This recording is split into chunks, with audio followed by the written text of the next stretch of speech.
right, moving on.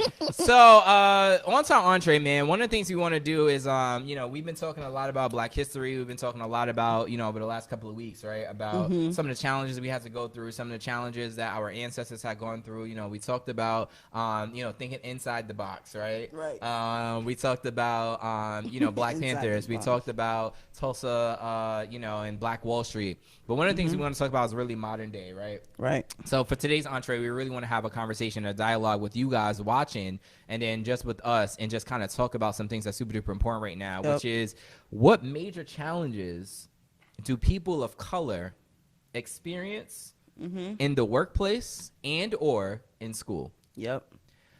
What major challenges do people of color experience in the workplace and or in school?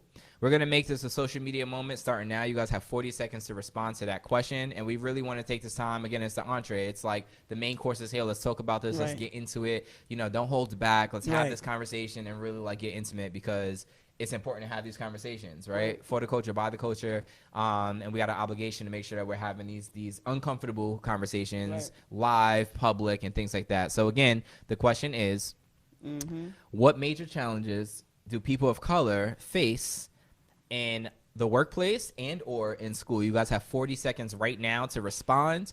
We're going to go ahead and rock out to some tunes, and we want elaborate responses. No one-word answers, no two-word answers, no two lines. Let's give us some elaborate responses. We appreciate y'all. IG and Facebook, your time has started already. What's good, Mr. You Too Much? 5, 4, 3, 2, and 1. Do you want to go ahead and start with IG? All right, so then I will start on Facebook. All right, so again, the question was, what major challenges do people of color face in school and or at work or in the workplace? So I imagine responses are coming in right now, but Leticia Danseus Johnson says intelligence being questioned. Wow, that's deep. She continued to say professionalism, and then in parentheses said hair, attire, language, etc. Okay. Okay. You want me to start? You start. So I was saying school. Oh, let me read. Agree with Leticia. Okay. Oh, they coming in. Yeah, let me read two more. Simone Def said, I would say major challenges at work are microaggressions from white or white-facing managers and customers in the form of jokes or passive comments, dismissive gestures regardless of education level, among other things, but don't have enough time to think. LOL. Yeah, 40 seconds is quick. But that was a really great answer for 40 seconds. Deshaun Moore said, in the schools, they are literally changing information in the textbooks, minimizing slavery and minimizing Black history. Come on and tell it. All right. Mine. Whoopsies. Hello. Yo, So back to Facebook. So Maine and Diddy said Black people have an uphill battle in the workplace where they only gain respect of their white peers when their work is superior, while white coworkers don't have to have exemplary remarks or results to move up. The Soloist says lack of diversity in staff, pay inequality, issue with attire, and microaggression. Personally for me, like Leticia once said, in school growing up, my intelligence was always questioned. I probably never looked the smartest, but I was smart as hell. At the time, I was very naive. I would say growing up in the city. I'm sorry. Can you say what school, like elementary, junior high school, or high school? I would say it started in high school. Oh, so this is my era. Okay. Yeah, era. We did go to one of the most dangerous high schools in Queens. Yeah, the number one. We were. It was number one. Yeah, we were in the most dangerous high school in Queens, and we were taken over by like cops a lot. And I was like this we had to get scanned to get in. Yeah, like every day. Metal detectors. I was like always this very go-lucky, happy, jiggy, joking person. But like it's hard to build a community with people that's supposed to protect you when they're constantly changing. So like cops started taking over our school, and it wasn't the same cops all the time. Yeah. We probably have the same cop for like a week or two. They go missing for like a month, come back here and there. Like so. We started doing this real, like, I remember when they started doing, like, hall sweeps real heavy. Like, hall sweeps pretty much, if you get caught in the hallway, you go on a lockout. Lockout was pretty much I forgot about lockout. Damn. In school, I've been there twice. In school detention, that's one of the things I'm gonna bring up. Yeah. It's pretty much like in school detention where they keep you out of class. So you get in trouble for not going to class, but they keep you out of class to make you write and do classwork. Anyway, I remember one time it was like, lockout time. And I know who my teachers, I know who my classes are, I know where I'm coming from. Like, it depends on what teacher you had. They let you come in late. Like, cop stopped me in the hallway on report card day. It was funny because it was report card day. Mm-hmm. And he said something funny and slick like, oh, you need to stop him. You need to, nobody else coming down this hallway, so you got to go back that way. I'm like, nah, I'm going this way. He's like, no, you're not. You're going back that way. It took a dean to stop him and be like, chill, she's good. He looked at the dean like he was about to run the school. Dean's like, And then he cracked a joke about my grades. What did he say? He said something to the extent of, yeah, that's why you got your report card folded. Something like that's why your report card is folded up. So I'm sure you need to be in class anyway. The school safety jumped in, was just like, nah. Yo, but she's good. School safety had our back all the time, though. School safety was good. They stayed. School safety said something along the lines of like, no, she's good. You don't have to worry about her. Mm-hmm. I think I was actually going to lunch. I was late for lunch, and they tried to send me to lockout. That was the problem. I ain't never know you to be late for lunch. Yo, that's crazy. That's crazy. All right. You got one. You got one this episode. This one? Okay, that's it, bitch. And that's why it all started. And pretty much you try to like cut my ass about my grades, and I stopped. Like, I'm a Gemini. Back then I had a lot of pride. Like, I'm gonna prove to you. So I woke back and I'm like, what? Tell him I'm good again. I started talking crazy, but like funny style. And I showed him my report card. I think at the time, senior year was a breeze. I had like a 93 average or something like that. He's like, oh, wow, oh my goodness. But I'll never forget the time that I was actually sent to lockout. And in order to make it out of lockout, you had to write an essay based on a question. And you had to share it. The essay was a breeze. I wrote like 3 little baby paragraphs, but I used some good vocabulary words. I'll never forget. The dean was like, oh, did you write that? Like, where did you look that up? How am I looking up if we don't got no phones? Right. Like, you know what I'm saying? Like, are you kidding me? And then the crazy part about it is that people don't realize that. So they look at you and they make an assumption. You know what I'm saying? You might present more masculine, but first of all, they don't know you're a whole teddy bear. But I ain't gonna put you on blast, even though I just did. But you present very aggressive and masculine looking, right? But people don't realize that we were, and I don't mean it to sound elitist, but like the smart nerd, like the popular nerds of the school, right? So like we was in Gateway, which is a math and science program where we took college courses and had to be to school at 7 a.m. while everybody didn't have to be there at like 8:15, 9 o'clock. We had 0 period. What the fuck is a zero period? Bro. Like, it wasn't like, it was like homeroom. You had a homeroom and 0 period. Like, we were there earlier than everybody. So it's like people, automatically judge you. You know what I'm saying, for being black and brown just based upon how you look, and don't realize like, yo, I'm smarter. We actually had what the hell was it called? Wasn't it the ranking thing where it was like out of your whole graduating class? I'm in top 10%. Was you? Yeah. What number were you? Do you remember? Out of like 500? It was 600. 600? What were you? I was 60. No, I was 67. Okay. I thought I was gonna be so far away from you. Like, okay, cool. Yeah, I was number 31 on the dot, and I'll never forget. I was just like, we were very competitive in school. Very too. competitive, like with grades and shit. But there was more than 600 people in our class. But I just remember saying to myself, "Thank God I'm in the top 10%." Like, and that's the thing. Like people, and that reflects now to the workplace, right? Like I feel like a lot of times people look at you and they automatically assume who you are based upon the color of your skin, based upon the vocabulary you use, based upon the way you present yourself, but don't realize like, yo, I'm black and I'm young. I have a whole master's degree and a bachelor's degree.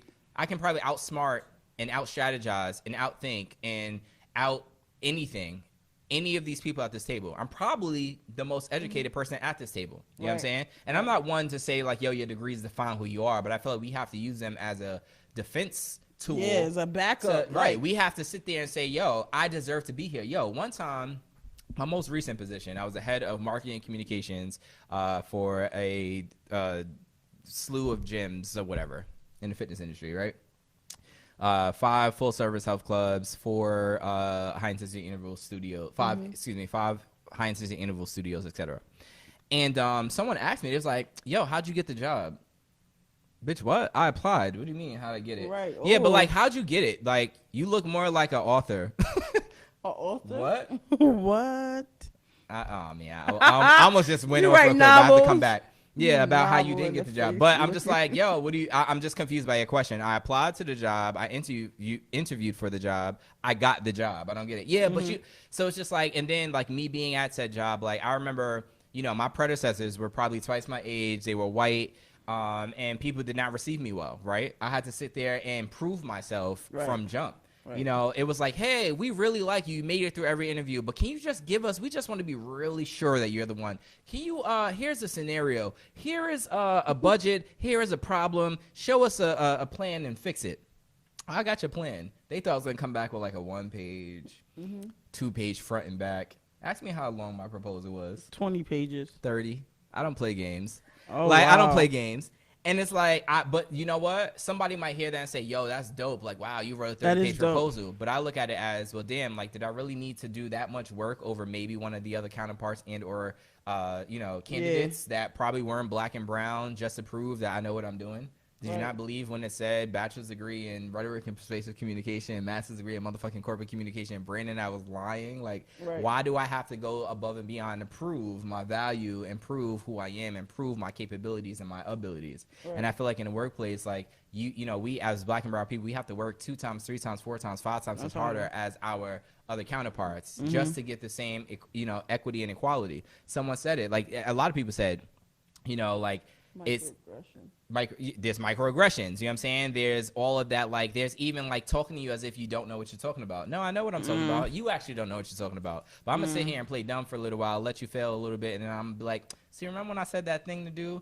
You know what? I let you fail because I backed up, but now let me strategically go and fix it and show you my worth. Like, yo, and now I'm saying you're so polite and you're so political. Like you play the politics. I will straight up laugh and be like, why are you saying all of this? Yo, like, I've done that.